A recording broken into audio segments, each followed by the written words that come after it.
Siwezi kutoka nikiwaambia yo I'm okay and I'm not okay, yeah? Because impact yenye whatever that has happened yenye ime make ni it's so negative na inashukisha moral sana, especially kwa the current existing creators na wale hata wenye wanakuja, you know, because kuna wengine wao, kuna kama mimi nimewaka what has happened now ni kama tumetolewa nyama kwa mdomo, you know, like this was our source of income, and for some of the creators like in the industry it was like probably their first deal yenye ndo wameanza kulipwa.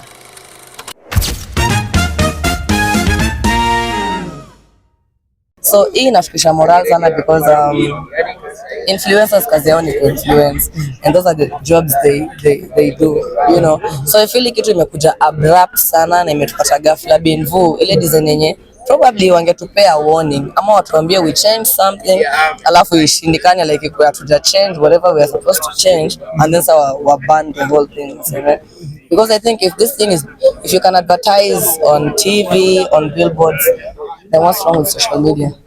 I need hapo ndo mimi sijawaelewa by the way, because I don't think there's kids on social media. Are there kids on social media? But kids watch TV.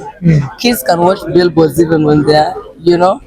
And the biggest thing they're saying is to emphasize on people to bet responsibly, of which it is something that we can still do on social media. We emphasize on responsible betting, you know. So I feel like hapa hawajatupea hata chance ya kutusikiza wala kutuadvise wa observe changes, and then probably wakiona watu hawacooperate, that is when they should have taken the action. But right now it was too early, too abrupt. Na wametupata off guard sana, sisi wote tumeshangaa. Yeah. Do you feel maybe this is a declaration of war on influencers out here?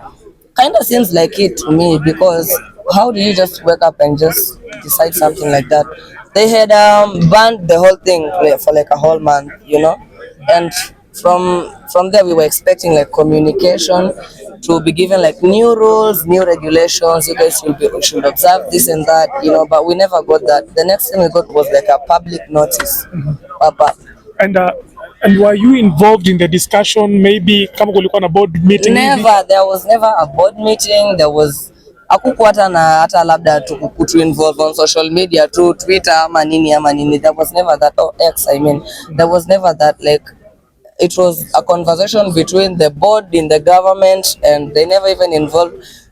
There's a board nowadays for content creators and stuff like that, where Kina Trevor they usually involved and stuff like that, you know. At least that board could have been involved. I don't know the specific name, but the board should have been involved. Here content creators and stuff like that, it should have been involved. At least hao wangeenda hata watu ongelele waseme okay, we can do this and this and that.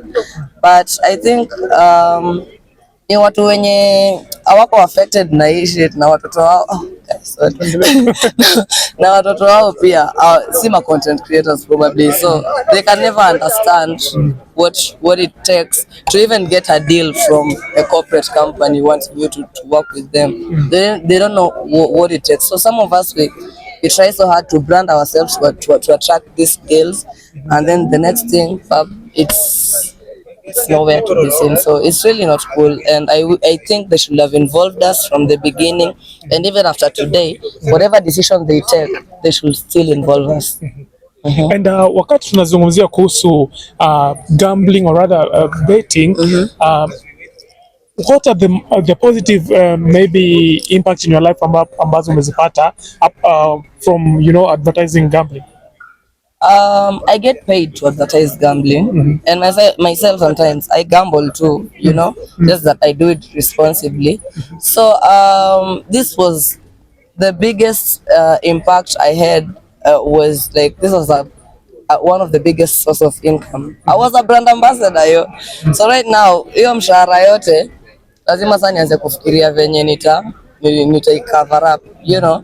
These people used to support our music and so much more. Like, they played a big role in the content creation industry and the whole thing. So I think they have been enough consider it, because these companies they help, they boost their artists, they do things that themselves they don't do.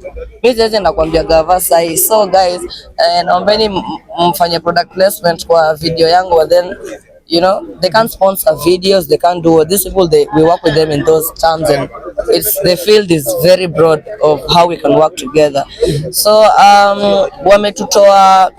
wamekata a very big part of support yenye tulikuwa nayo kwa industry, na sahi I think they should think of a way to compensate that, ama they just find a way of how we can go back to doing this without negatively impacting the society. Yep. Tukimalizia, maybe do you have any message to the government? Please go back to your offices, the boardroom, and talk about this. And this time round, involve us creators, us artists, everyone in the industry, because it is about us. It's not we are the ones that carry the society. You know, we are the ones that impact the society. So at least they should show us how they want us to impact the society, not just tell us, okay, just don't do this. It really does not work like that, and it might start with betting and gambling right now, and then the next thing tutapata ni kitu ingine tena tunapiganishwa vita nayo, you know. So before it escalates to something else, because sio watu wote wametoka hapa mbele kuongea leo, but so many people have been impacted, and they should know that. I'm sure kutakuwa na hiyo conversation online, and whoever is in charge should please call for a meeting. Let us talk about this and see how we can go back to the game without negatively impacting anyone. Asante. Thank you for having me. Okay.